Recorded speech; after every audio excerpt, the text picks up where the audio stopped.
Hello everyone, my self doctor Mohit Gupta welcomes you in my channel world of Ayurveda. तो जैसे कि मैंने अपनी प्रीवियस वीडियो में आपको आयुर्वेद के जो 8 भाग हैं उनका वर्गीकरण बताया था और उन भाग में आपको आयुर्वेद के किस किस सब्जेक्ट किस किस फील्ड की नॉलेज मिलती है इसके बारे में बताया था। तो आज की इस वीडियो में बात करेंगे कि जो संहिताएं हैं उनके अंदर लिखा हुआ है, मेंशन्ड है कि जो आयुर्वेद है वो सबसे पुण्य वेद है, यानी कि जितने भी वेद हैं, ऋग्वेद, यजुर्वेद, सामवेद, अर्थवेद, जितने वेद हैं उनके अंदर जो आयुर्वेद है वो सबसे प्योर, सबसे बेस्ट वेद है।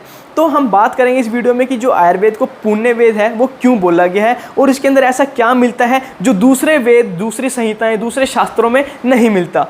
एंड आप मेरे को मेरे इंस्टाग्राम एंड फेसबुक पेज जो कि वर्ल्ड ऑफ आयुर्वेदा के ही नाम से अवेलेबल है वहाँ पर फॉलो कर सकते हैं, जहाँ पर मैं डेली की 3 से 4 post and 10 to 15 stories upload करता रहता हूँ।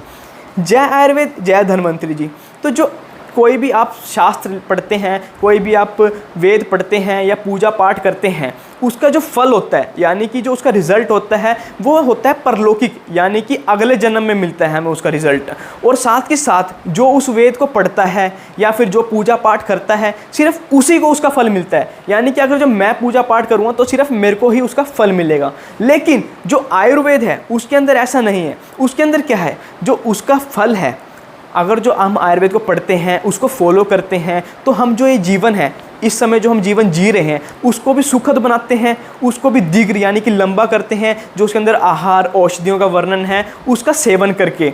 और साथ के साथ अगर जो मैं आयुर्वेद पढ़ता हूँ, मैं दूसरों को भी उसके बारे में बताता हूँ, दूसरों को भी उसके आहार, औषधि के गुण बताता हूँ, उनके रोगों का समाधान करता हूँ, उनकी चिकित्सा करता हूँ, तो साथ के साथ मेरे साथ साथ उनके शरीर यानी कि उनके दुखों का भी निवारण होता है, उनके दुख भी दूर होते हैं, उनके डिसीज़ भी दूर होते हैं।